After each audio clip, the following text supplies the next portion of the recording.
It's a great day to be alive, kings and queens, because we're talking about a very important film called The Raid. The Raid is a 2011 Indonesian martial arts action film directed by Gareth Evans. The Raid turns 10 years old this year, and I am specifically talking about it today because of a vote from my supporters for what I should review next. If you would like to vote on the next movie I review, feel free to check out the details in the description or watch this video until the end. The Raid is a movie that made a splash to the few people who saw it when it was first released, but it has grown in renown through the spirited word of mouth in the action genre community. The status of The Raid is raised every time a new film comes out that has clearly taken inspiration from it, which at this point might be every action movie made. The Raid may not be the best action film, but it is easily one of the most influential. I actually hadn't seen this movie since it came out, and returning to it a decade later was an interesting experience. It remains a movie that's clear-eyed about its identity and what it does best, but so much of the movie has been absorbed into mainstream filmmaking, it doesn't have the same spark of magic it once did. If you haven't seen The Raid already, but you've seen movies inspired by it, you may not be able to experience it in the same way that made it so influential when it was first released. But it is undoubtedly a movie that deserves to be preserved in history for the impact it made on action filmmaking. There are three things I want to talk about with this movie. I want to talk about the minimalist or non-existent storytelling. I want to talk about the action choreography, which will make up the bulk of this video. Then I want to talk a little bit about the production of this movie and how it may have impacted the original critical reception. Before we talk about this movie though, it's really vital to understand the context of the action genre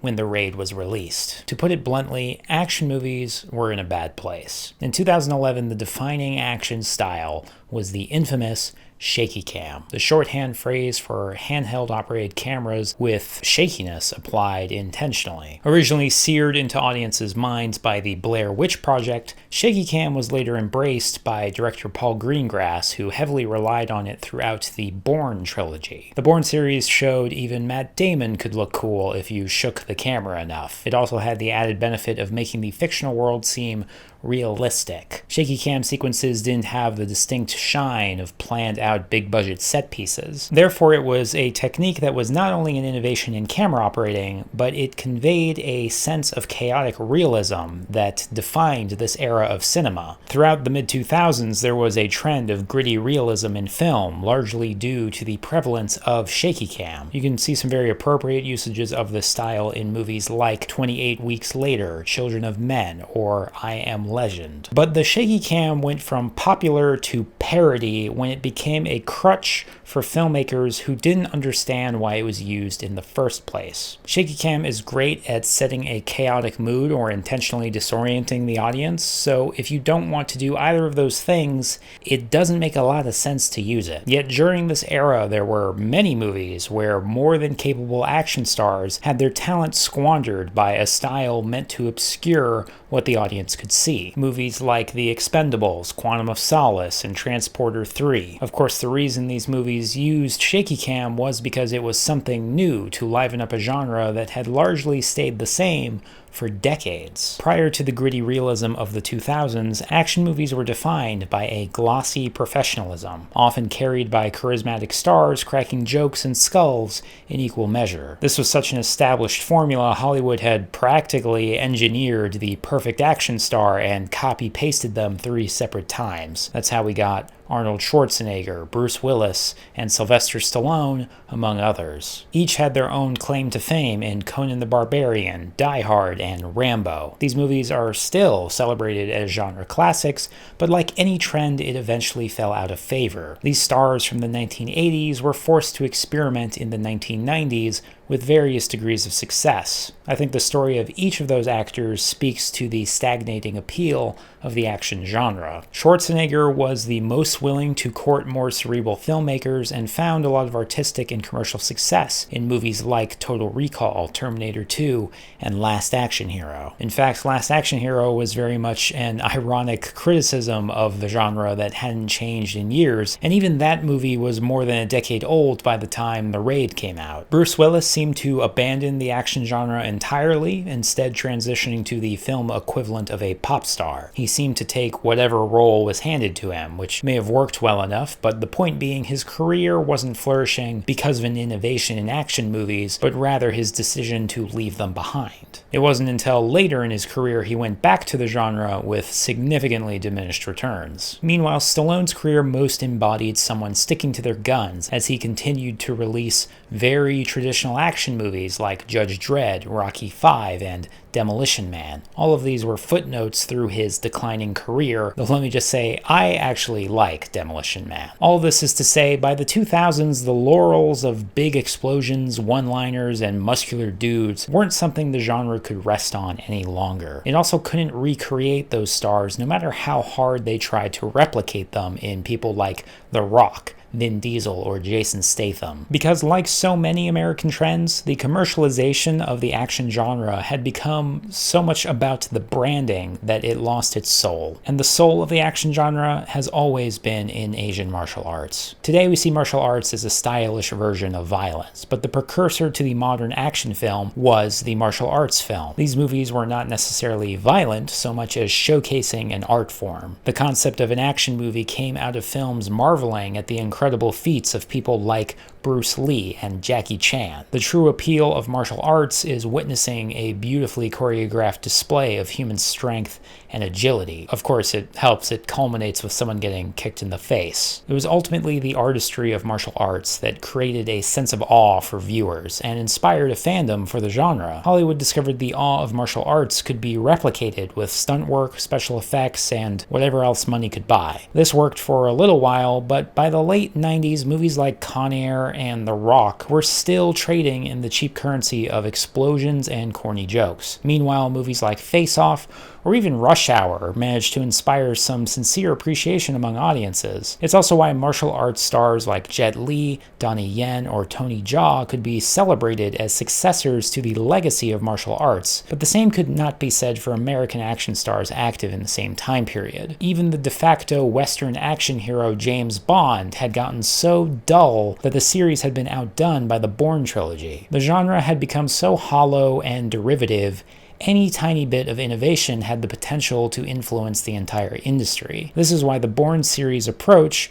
with its very specific gimmick, was misapplied to a bunch of movies which had no business utilizing shaky cam. Filmmakers were willing to try new things because they knew they needed to rejuvenate the genre to stay relevant, but it was more than that. The reality was the genre had needed saving for a long time, and that is when The Raid came out. Typically, I give a premise of the movie I'm talking about instead of going through its story because I think too many reviews mindlessly recite narrative beats as if that conveys some judgment on the quality of a movie. The Raid is unique because there is no story. There is only a premise. The main character is named Rama, not that you'd ever know that by watching it, and he is a member of a special forces unit sent to raid a tenement owned by a drug lord. The raid on the building goes bad, so he has to fight his way up to the top to take out the drug lord. By the way, the drug lord has two associates, Andy and Mad Dog. Mad Dog is the more apparent antagonist in the story, and Andy is Rama's brother. Not that that matters. I've always believed the narrative of an action movie should exist to serve the action of the movie. This is a point that often gets lost whenever there is something I liked disproportionately more than general audiences. For example, I have a very high opinion of movies like Crank, Desperado, and Lucy. You might say you didn't like those movies because they were idiotic. I wouldn't argue against that. I'm just saying that all those movies have a clear understanding of their purpose. You want a movie with constant action? Okay, here's a guy who has to keep his heart rate up or else he dies. You want a movie with a badass guitar player who shoots guns? Okay, we got this guy and we put a gun inside his guitar. You want a power fantasy? Okay, here's a lady who gets exponentially more powerful until, whatever happened at the end of that movie. These movies have a purity to them. More importantly, they never slow down for an asinine narrative no one cares about. Does anyone really care about the romantic interest, or is that just a cheap attempt to attract female audience members? Does anybody really care about saving the world in an action movie, or is that just an excuse to make the movie in the first place? The Raid has no sense of obligation to the tropes of the action genre, and it is better for it. It is a movie about cops and robbers shooting each other, and that's all you really need to know. I like that this movie didn't waste its time on unnecessary plot details, but it's worth noting this was a prevailing criticism of the movie at the time. Roger Ebert was one of the critics who said the movie doesn't have a plot, but only plot markers. He also said The Raid was more comparable to a video game, which anyone who knows Ebert's views on video games will interpret that as a slight on The Raid's legitimacy as art at all. If you're one of those people who see action movies as all mindless violence, I can understand how the lack of narrative elements may lead you to believe The Raid is some gross fetishization of violence. However, that reductionist view of The Raid misses its greatest accomplishment, which is innovating on cinematic action. The Raid's biggest innovation in action filmmaking is such an obvious creative decision that you wonder why it took so long for someone to figure it out. Although you could argue it's how the genre started in the first place, and it just took this long to go back to its roots. Rather than casting a charming lead actor and sending them to stunt boot camp for months, The Raid casts established martial artists with a lot of experience doing action choreography. This is what the action genre did originally when they took advantage of the talent of Bruce Lee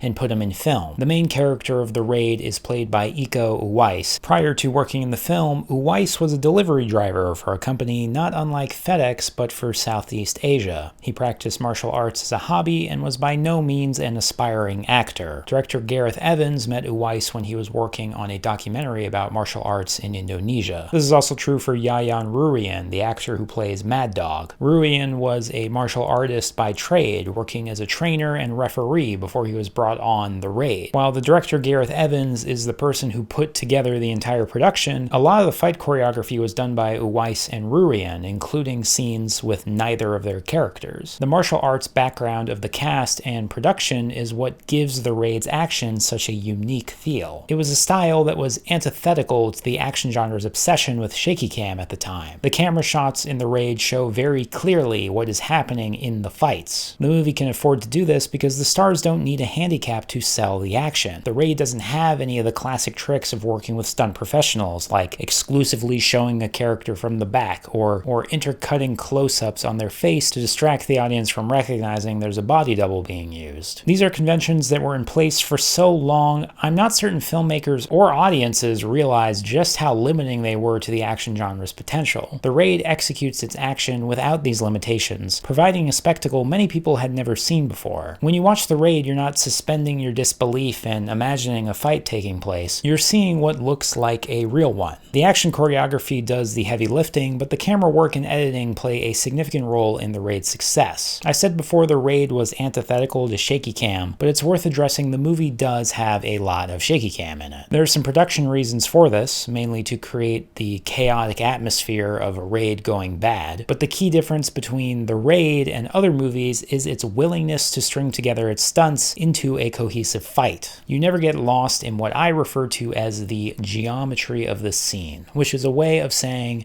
am I getting lost in what's happening? Getting lost in the geometry of the scene means you have no sense of place. You're confused by what's happening, and you don't understand how characters get from one shot to the next. Geometric challenges are not exclusive to action movies. Amateur filmmakers often get this wrong because they don't know about basic continuity, like the 180-degree rule. If you compare two movies with different views on the geometry of their respective scenes, any viewer can feel the difference, even if they can't articulate what it is. Take, for example, this bank robbery scene in Michael Mann's Heat. There are multiple characters in a huge open room, but there are several shots designed to give you your bearings. You have a clear sense of the size of the room. You know where each character is standing. You can see how far away they are from each other. You have a general sense of who is in the scene, and the film editing is practically invisible. Compare that scene to the Safdie brothers' Good Time, which uses long lenses and a lot of close-ups, so you don't get anywhere near the level of familiarity of the scene as you do in Heat. feet. This constriction is very obvious to the viewer, even if you can't describe it how I just did. As a result, you're yearning for more information from the movie. Where are these characters? What does the room look like? How many people are there? The Safdie brothers are doing this intentionally because they want the audience to feel uncomfortable in this scene. But the point is, intentional or not, the filmmaking makes it difficult to understand the geometry of the scene. Many action filmmakers create the same effect in their movies, but it's not intentional, it's just sloppy. The Raid goes out of its way to maintain the geometry of the scene for the audience. One of the most effective ways it does this is through consistent transition shots between one stunt to the next. In traditional Hollywood action, the filmmaking is driven by obscuring the magic of filmmaking, specifically the presence of stunt professionals. You'll have a shot of an actor approaching someone they are about to fight, then a hard cut to the actual fight performed by a stunt double, and then another shot after the fight is over. Obviously, this is a huge simplification, but you get the idea. There is a practical reason for why movies are shot this way, but it makes it easy to lose track of what's going on if you have an inexperienced filmmaker or editor. Some of the decisions that lead to losing the geometry of the scene are in service to hiding stunt professionals. In fact, after shaky cam became popular, some action films took the approach of drowning the action in an avalanche of quick cuts, so you're never certain when the stunt begins or ends. The Raid doesn't need to take that approach. Since the stars are capable martial artists, you don't need to fool the audience through a lot of cutting. There's actually more cuts during a stunt than in between them. This may not be obvious to the ordinary viewer, but try paying attention to this specific detail. Count the number of times the film shows an uninterrupted flow of Rama finishing one foe and beginning with another. It's pretty frequent, and as a result, you always know what's going on. You can always see where the character is coming from and where they are going next. Not only does the Raid keep the geometry of the scene, but it's uniquely aware of the fact these stunts take place in an actual world with characters who want to use everything they can to their advantage. I can't count the number of times an action movie explains away why a character can't just shoot everyone, or why they're fighting with their fists instead of using a weapon of some kind. The real reason is the people designing the choreography on these films aren't necessarily afforded the luxury of incorporating props or expanding the budget for flashier maneuvers. In fact, sometimes they don't even know what the location looks like when they design a fight for it. They have to contain their stunt work to the bare essentials, and that's evident in a lot of action movies. Whereas the Raid's fights use the environment quite a lot, tossing guys into walls, using shards of glass from broken lights, or in what is one of the more memorable moments of the movie, performing a finishing move on a broken doorway. The action of the Raid understands the potency of short-term gimmicks, like incorporating a unique weapon in a fight, or having the characters respond to the floor falling apart. The film uses enough of these gimmicks to liven up the stunts beyond constant fisticuffs, and it makes sense given the world of the film. Random thugs in a tenement would use whatever advantage they can get to get one over on a trained commando. The prevalence of unpredictable elements contribute to the believability of the world while providing an extra spectacle of danger to all of the action. The achievements of the Raid's action go beyond above average competency in camera work and choreography. There are also some really fun shots throughout the movie. A lot of the more memorable shots are the result of the cameras utilizing what's called a fig rig, a kind of circular piece of metal where the camera is placed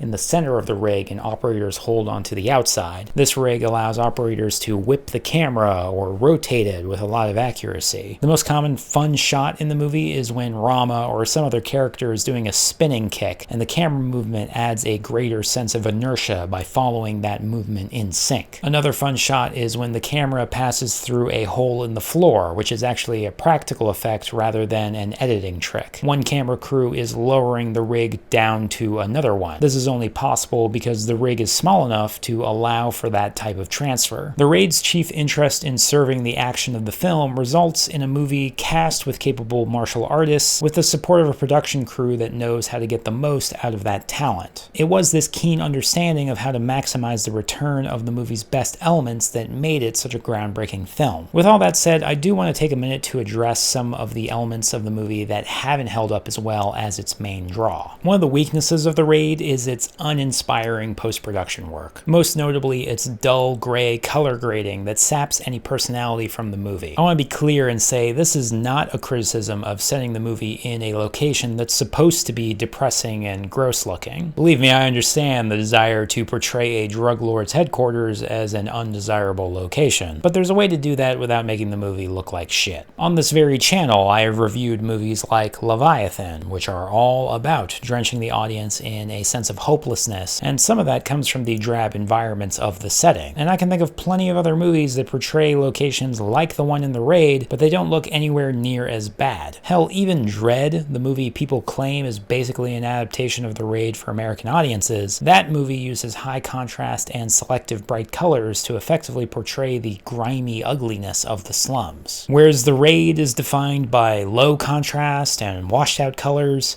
honestly, this movie might as well have been in black and white. And I think this lifeless visual style is what attracted so much negativity around The Raid's violence. It's not just that the movie is violent, but it creates an atmosphere of coldness that makes it easy to assume the filmmakers are masochistic and revel in the dark cruelty of violence. Personally, I just think this is a misstep as a result of a filmmaker experimenting with their style. Unfortunately for them, this particular style is a detriment to what the movie wanted to accomplish. I'm also not a huge fan of the music in this movie. I was originally going to say a joke about how it sounded like imitation Linkin Park instrumentals, but I looked up the composer and discovered it is Mike Shinoda, who is literally the guy from Linkin Park. So I guess that's why it sounds like that. Anyway, like any truly groundbreaking work, The Raid has a collection of flaws that make it difficult to enjoy for normie audience members, but make no mistake, it is the movie that changed action for modern filmmaking. Even though I can probably make an argument that whatever The Raid accomplished was also accomplished a decade earlier in The Matrix, that would be overlooking how The Raid had a fraction of the budget, no star power whatsoever, a foreign language barrier, and literal guy-off-the-street choreographers advising on the stunt work, and yet it was still successful. I don't think The Raid's influence on the industry can be understated. If it were not for The Raid, the identity of some of the best movies of the past decade would be remarkably different. Movies like Mad Max Fury Road, Kingsman, Fast and Furious, or Alita Battle Angel would not have the technical proficiency and visceral action that The Raid paved the way for. This is without even acknowledging the existence of the John Wick franchise,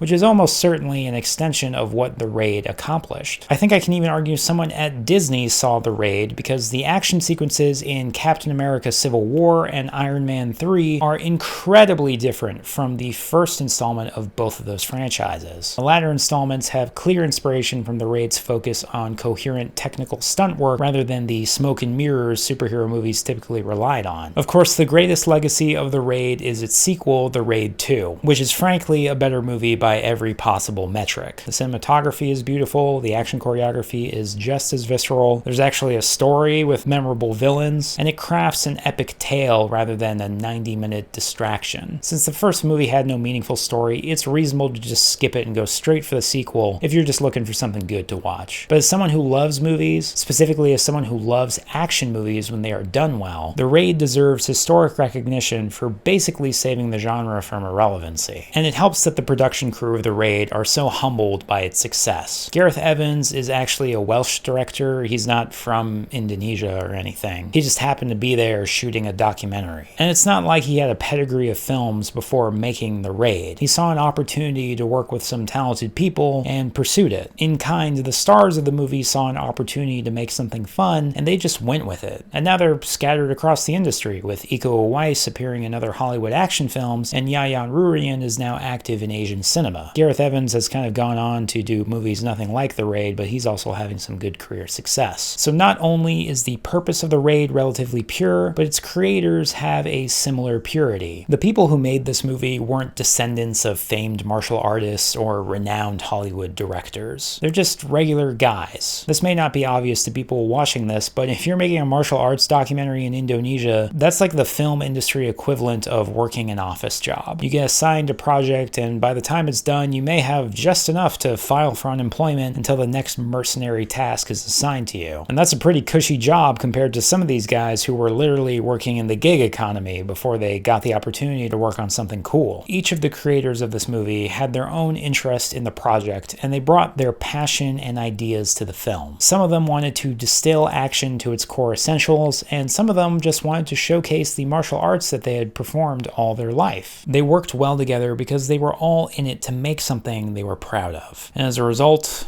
they changed the action genre forever.